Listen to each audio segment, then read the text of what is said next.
I don't know. So hello to everybody on YouTube. I have other people up here on the Zoom link. I am just turning my notifications off, so everybody else turn your notifications off, please. Very excited to see that we've got people coming back and faces I haven't seen for a long time coming back onto the Zoom call.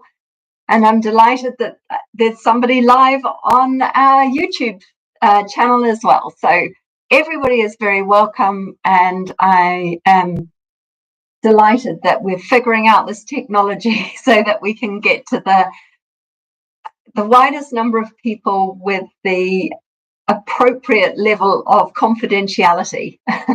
So people who are on Zoom can't see the people who are on live stream with YouTube, and people who are on YouTube can't see the people who are on Zoom. But that's all good, right? So today is Cloud Ju Jitsu, and this is kind of something I'm really excited to explore with you, because it started with a conversation I had on Friday, and it's been percolating in the background since Friday. And yeah, so let's explore it together. And so the format is we're just going to do a grounding practice, then I'll do a little bit of talking about the theme, Cloud Ju Jitsu, and then we'll do a longer practice, and then I'll turn off the YouTube stream and I'll just concentrate on the interactive stream here and take questions and comments and things like that. So if you want to sit in the way that we usually start, which is feet on the floor, bum on the seat, sitting in an upright position, just allowing ourselves to come to stillness.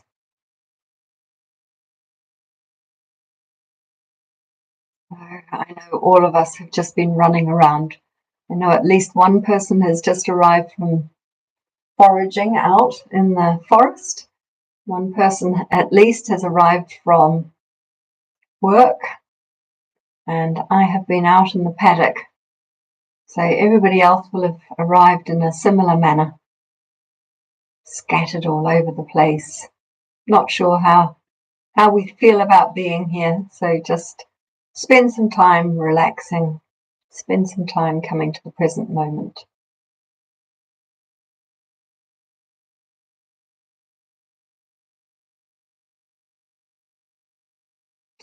It's all okay. And it's all okay because we're here.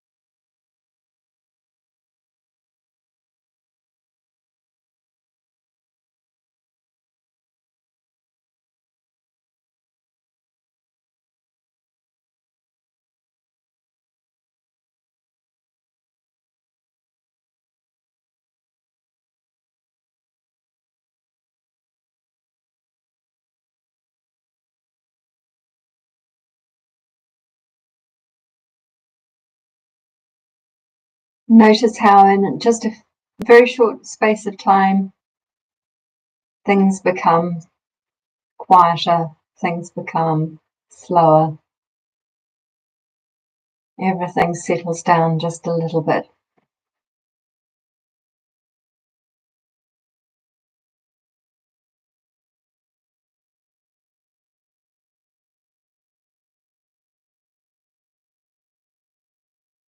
And of course, this quietening and this slowing is not something that we can do.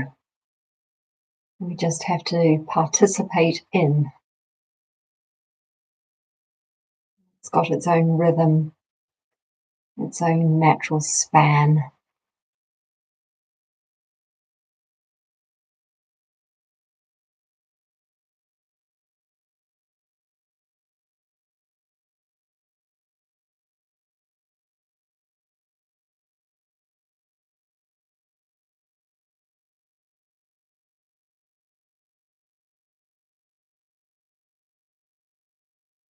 attending to this breath and this breath and this breath.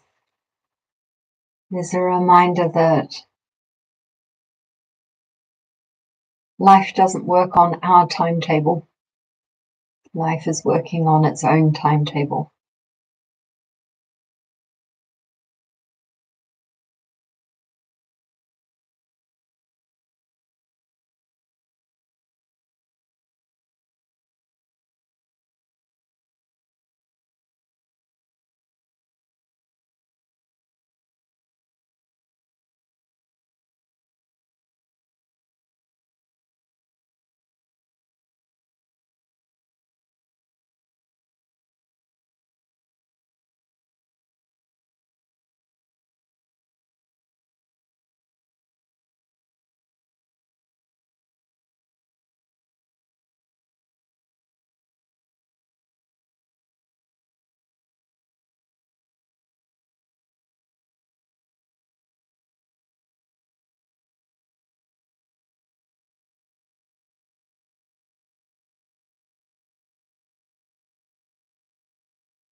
So if you're feeling really stressed or really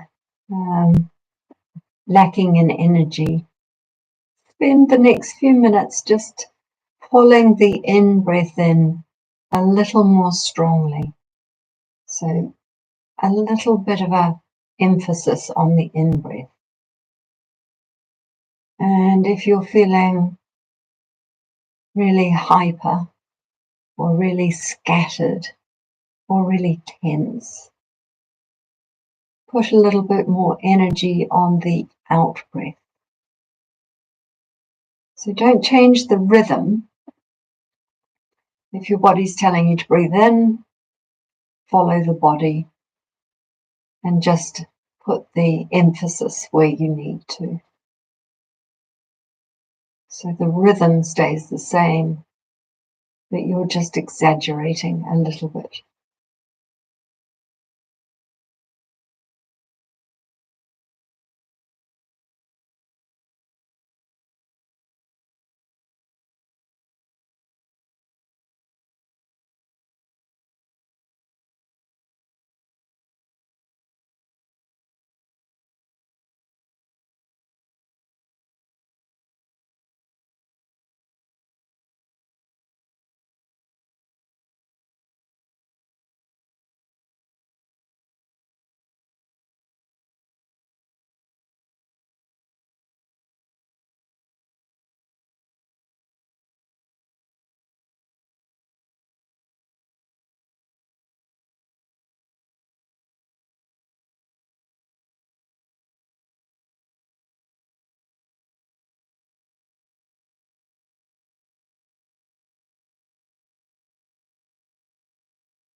And let your breath return to normal if you've been adding any emphasis or adding any energy.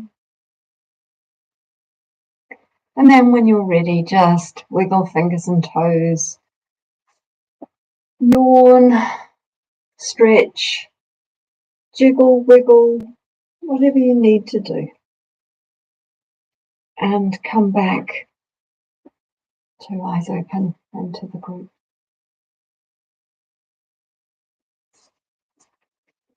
I'm actually going to read from this book today, which is called Your Mind is Like the Sky. And it's called A First Book of Mindfulness by Bronwyn Ballard and Laura Carlin. And I think it's probably aimed at children of 5 or 6.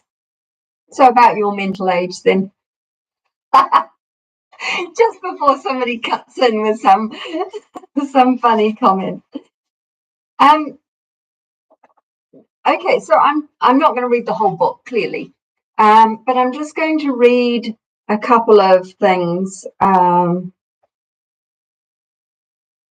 Yeah, I'm just going to read the first few pages. It's a really nice book. You know, if you have kids or you want to talk to kids about mindfulness, this is really good. We're going to use it as a jumping off point for today. We're going to use it to illustrate something. So the book says, your mind is like the sky. Sometimes it's clear and blue. Sometimes it's fizzy and stormy and black and crackly.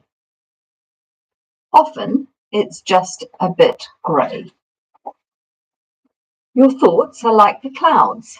Nice, white, fluffy cloud thoughts like, look what I can do. Or, I love cycling. Or, that was a good day. And we have darker, meaner rain cloud thoughts like, I'm no good at this. Or, I'll never get this right. Or sometimes, I'm useless. Thoughts come and go for all of us all of the time. Half the time they've been and gone before you've even really noticed. The trouble with rain cloud thoughts is that they're dark and a bit mysterious. They can make everything else seem dark too. Without you even noticing, they can make you feel cross or jumpy or sad and confused. So what do we do about rain clouds? Dun, dun, dun. So if you want to read what it says, you can buy the book or borrow the book from me next time you visit us here. But it struck me that a lot of the teaching in mindfulness is using this idea of the sky and the clouds are thoughts, and they move across the sky. And the reason I called tonight Cloud Ju Jitsu is because one of the central things about mindfulness is that you can notice thoughts as clouds, and you can notice that they will come and go. So you can literally watch the arising of a cloud and the diminishing of a cloud. When you lie on your back and just watch clouds, you can see them pop up and you can see them disappear. You can see them move across. And you can do that with your thoughts as well. So that's why we call it Cloud Ju Jitsu. And I was, just to elaborate on that thought, I was talking to a group of students on Friday about conflict. And I was trying to explain how conflict is kind of just in our mind. You know, you can have conflict with a person, you can have conflict with an idea, you can have conflict with a situation. But even if you're having conflict with somebody who's standing in front of you and screaming at you, a lot of the conflict is still in your mind. And I invented this idea of Cloud Ju Jitsu because I said, you know, if you imagine that you are a cloud and somebody's trying to be violent with you or confrontational or conflictual with you, they can't fight a cloud. You know, it's impossible to fight a cloud. And the more you can think about your thoughts as clouds, the less you'll be able to fight with them, the less you'll be able to engage with them, because they're just fluffy and ephemeral and they disappear, and you know, you can punch as hard as you like and they give way. You know, even the solid thoughts or the black thoughts of the book. You know, it doesn't matter how heavy the thought is, it doesn't mean how solid it might seem. It's still impossible to punch a cloud. It's still impossible to be in conflict with a cloud. So this is why I came up with the idea of cloud Ju Jitsu. But my understanding of this has also continued to develop over the weekend, because it's funny, isn't it? As soon as, I don't know if you've ever had this experience that you decide you're very interested in, let's say you've decided to plant a particular sort of tree in your garden, and suddenly you begin to notice all the other people who have that tree. I decided we were going to have a monkey puzzle tree in the front garden, and I really began to see monkey puzzle trees all over the place, and that's often the way. And so the same thing happened with this metaphor of clouds and conflict and, you know, what we do with the dark clouds. And I was listening to another mindfulness teacher over the weekend, and he was using cloud metaphors as well, not the same cloud metaphor.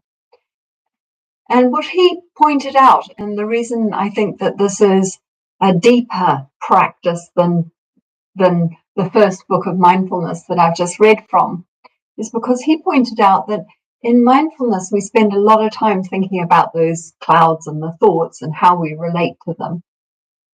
And actually, what we need to pay attention to and think about is how we relate to the sky. So the sky, which holds the clouds, the sky which is above the clouds, the sky that is bigger than the clouds. It's our relationship with the sky that ultimately we want to clarify and make more intimate and come to a different understanding of. Because the sky represents our consciousness. The sky represents us in our fullest sense of the word. You know, it's the person we are, minus our ego, minus all our grasping, minus all our insecurities and things that keep us small and diminished and tied to our ego. And I just thought that that was, for me, a revelation that I do tend to consider thoughts and thinking and my relationship to thoughts and my relationship to thinking. And I'm teaching about that all the time. But here was somebody who came in, you know, another teacher who came in and pointed out an absolute obvious truth, and one that I really thought was powerful and worthy of our exploration tonight. And that is, never mind the thoughts. You know, the sky is unaffected by thoughts. The sky is unaffected by dark clouds or fluffy clouds. The sky really doesn't care. The sky is just getting on with being the sky. And that gives us a sense of what it is we're practicing towards. It gives us a sense of what it might be like for us if we change our focus from the thoughts to the container of the thoughts, which is us. So with that in mind, we're going to do a practice tonight, which is just kind of, you know, trying to get us deeper and closer to our true selves, so that we can maybe touch into that sense of the vastness of the sky and the continuity that it provides us. You know, you think the sky is always there, even in the middle of the night when we can't actually see the sky, or maybe we can see the stars in the sky, but it's always there. It's a permanent feature, yet other things are zipping in and out. And so rather than using our energy tonight on the zipping in and out, we're going to use our time to look at that enduring feature of ourselves, which is this big container, which is vast and stable and sufficient to hold everything. So please make yourself comfortable. If you're on camera, please feel free to turn your camera off. If you'd like to lie down for this, please do that as well. We'll be here for 15 minutes, maybe 20 minutes, not much. A short 20 minutes. And then I'll turn off the YouTube stream and I'll take some questions and comments. So getting yourself stable and calm in the way that you have become used to, just sinking into your body and sinking into the chair or the ground or whatever it is that's supporting you.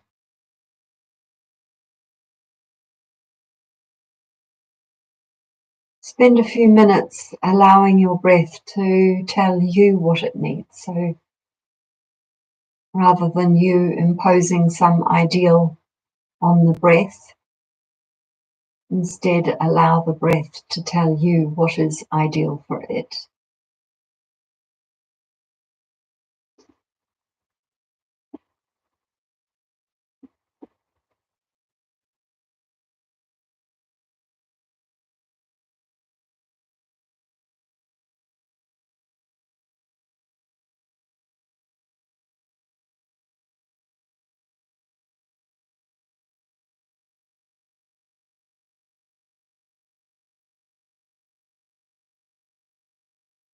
And maybe, again, you have the sense that things shift or move or change. No hurry for anything to actually happen. Just using the breath as an anchor and a way of being fully present.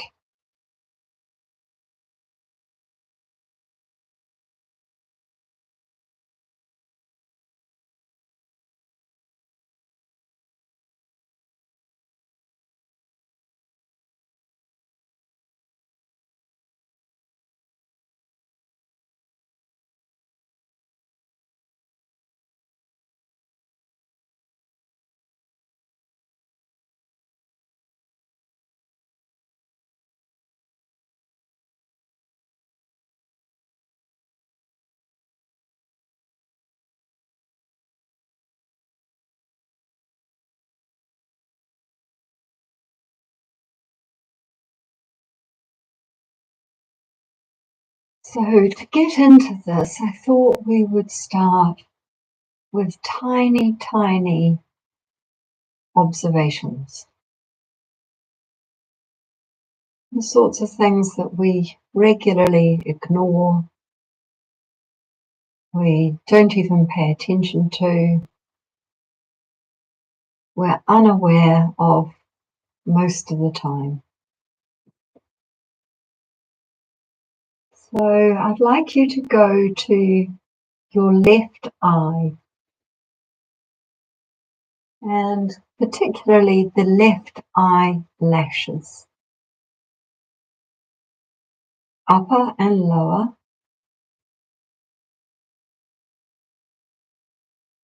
and see if you can firstly feel them without scrunching up your eye, without putting up your finger and having a poke. Can you feel from the inside the definition of your eyelashes? So probably this will be at the root end where your eyelashes affixed the lid.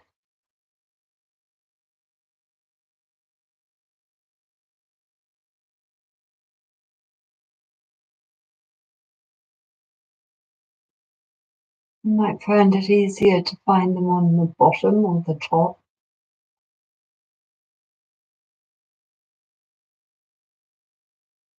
But any sense of strain, just move your attention wider. If you can, feel into the eyelashes on the left eye.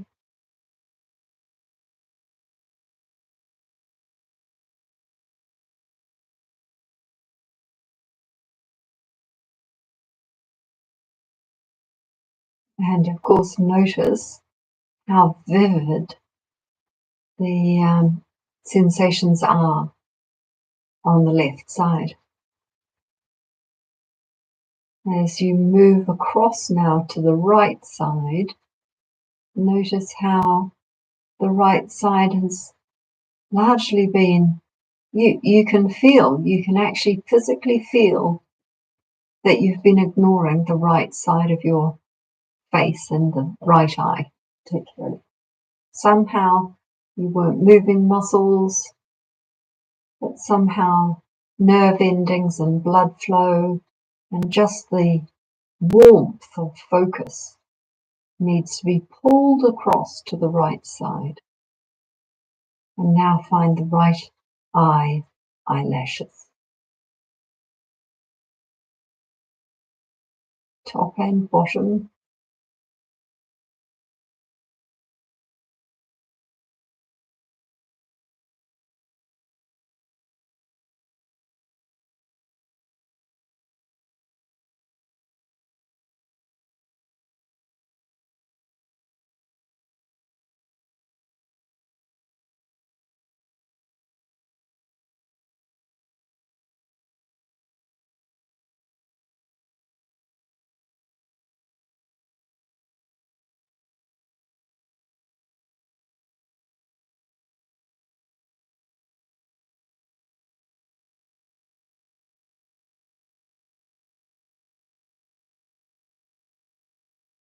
When you've worked with the right eye to the same extent as you did with the left eye, move your attention to both eyes, so both sets of eyelashes, upper and lower,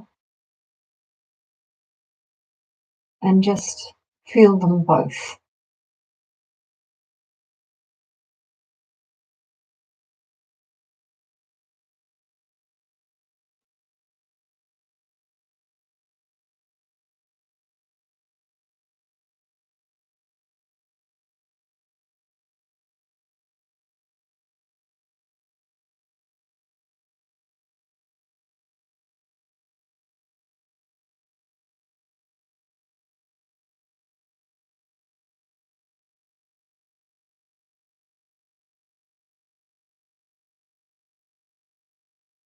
Now move your attention to your right nostril and the hairs just on the inside of the right nostril.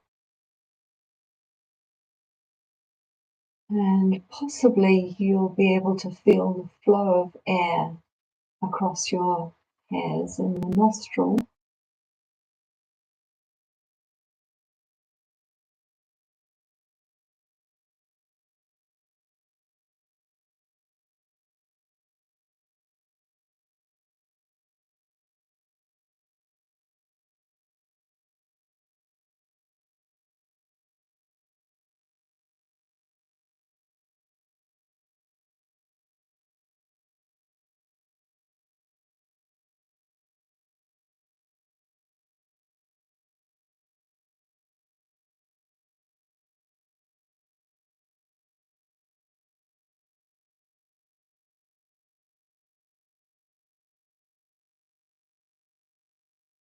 And when you're ready, move your attention across to the left nostril and experiment with finding the same sensations. The air moving across the nostrils, moving across the little hairs.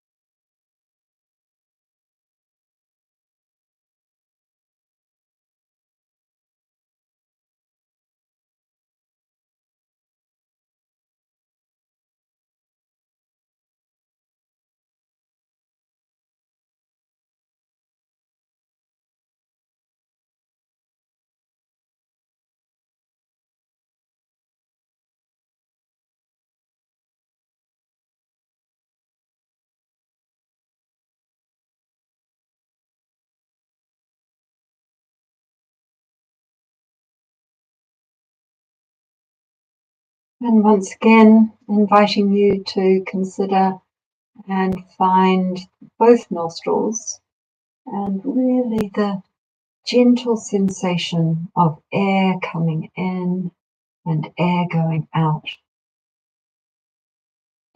without straining, without crossing your eyes and becoming too intense. Just it's a very gentle but very focused engagement with this particular part of your body.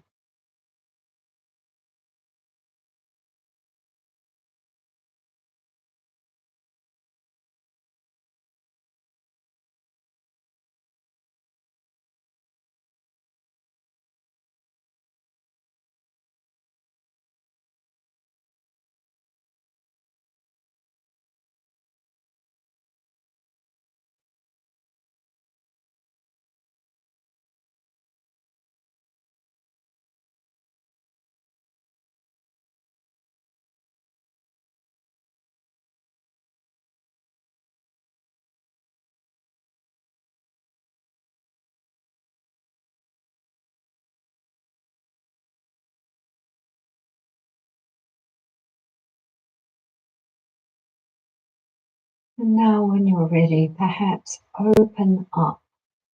So no object of focus, just a wide open sense of inquiry. So keeping that relationship with the container within which the thoughts arise and disappear. So largely just ignoring what comes up and staying with a sense of spaciousness, staying with a sense of openness, having complete confidence that whatever turns up is okay. You don't even need to really pay what turns up any attention, because your attention now is on the sense of openness itself,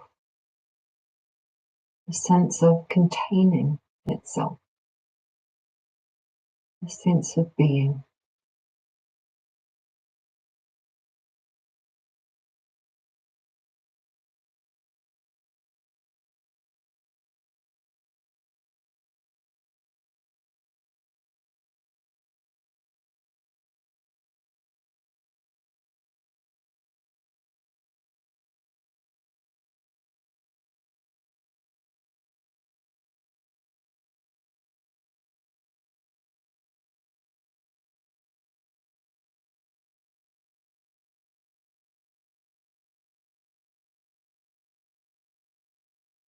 Even if you have a sense of sleepiness, that itself is a phenomenon that's okay. It's still held within this container. In fact, there's nothing that can arise that isn't held within this container.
May you recognize in your life the presence, power, and light of your soul. May you realize that you are never alone, that your soul in its brightness and belonging connects you ultimately with the rhythm of the universe. May you have respect for your own individuality and difference.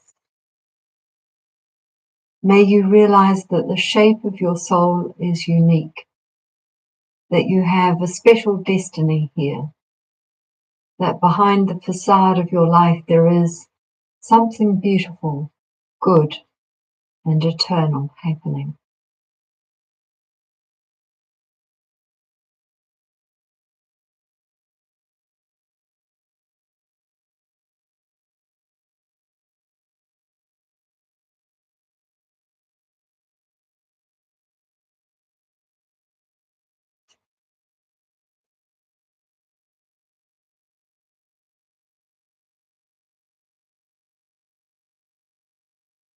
So in the last few moments, you might want to just return to the breath itself as a focus.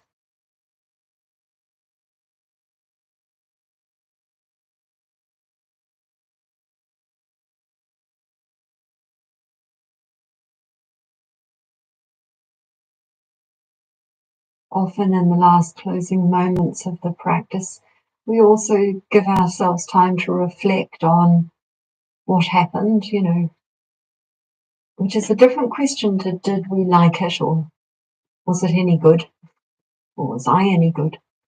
A reflection question to ourselves is simply what did I notice? What happened for me? What became clear? Maybe what did I miss?